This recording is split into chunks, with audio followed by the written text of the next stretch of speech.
I don't know if these are quarantine fails or not, but they're the best I can do for what I have. I'm sure he loves me anyway.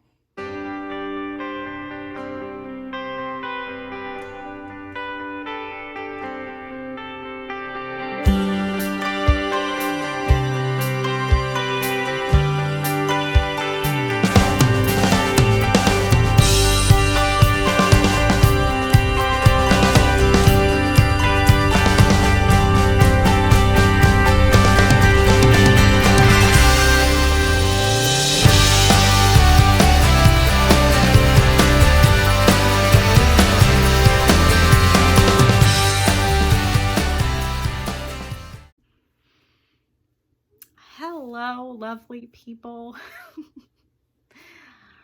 Welcome back to my channel. I felt the need to talk about how difficult it has been trying to get some things done before surgery.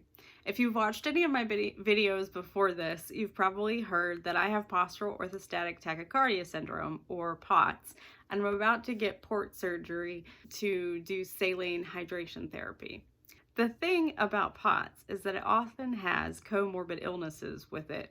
One of those for me is myalgic encephalomyelitis, or ME. Now, I'm going to drop a TED Talk below by Jennifer Brea that explains exactly what ME/CFS is, but one of the biggest ways that I try to manage that illness is through pacing. This means that, yes, I decided to strip the pink out of my hair, and 3 days later, I still have orange hair that I still need to tone and I still need to re-dye pink.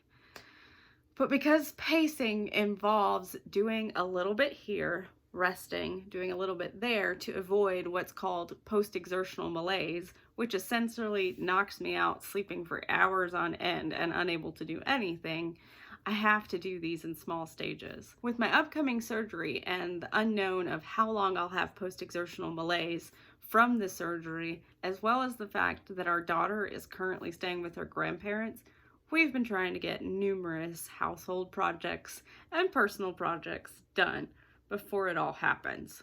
But let me give you a taste of how difficult that is when you have to pace in small quantities of action. Okay, so obviously, you know, my hair has been like this, and it's gonna be like this for at least until tomorrow, when maybe I can tone it. And who knows when I'm gonna feel like holding my arms up again to re-dye it pink.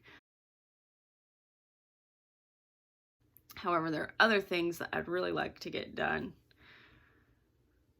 But here's what happens when someone with ME/CFS starts on a project and then you realize there might be another project that's a little more important than that you need to finish right now.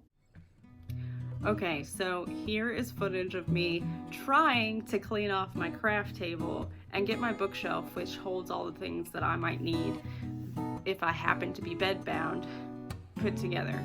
I've also been trying to clean out some drawers because medical supplies have to go somewhere and stay organized somehow.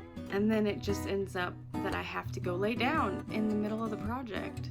And then something else in my brain takes priority. Poor Teddy. He has needed a haircut forever. And I've been unsure. I wanted to take him to the groomers because I didn't want to have to go get a bath and a haircut and a nail trim and then feel like I have to give him a bath all over again because he's been out with the groomer and I'm afraid that COVID is sitting in his fur. So I just kept putting off his haircut until I felt like I had the energy to do so, and then other things took precedence, like me wanting to dye my hair pink or clean up my room. These are choices I have to make. So I finally decided, when the poor dog came in here just huffing and puffing and so hot from being outside, I thought, that poor dog, I'm gonna give him a haircut. Oh, what I'm about to show you might be disturbing. Please keep in mind that this came out of love, total love. All I was trying to do was provide him with some relief. But my energy being what my energy is, well, let's just say he's super patchy, and for some reason, even though I've cut his hair several times, I totally botched his ears. And while yes, he does have an issue with his paw, his front paw from when he was a puppy, the other paw and leg has nothing wrong with it.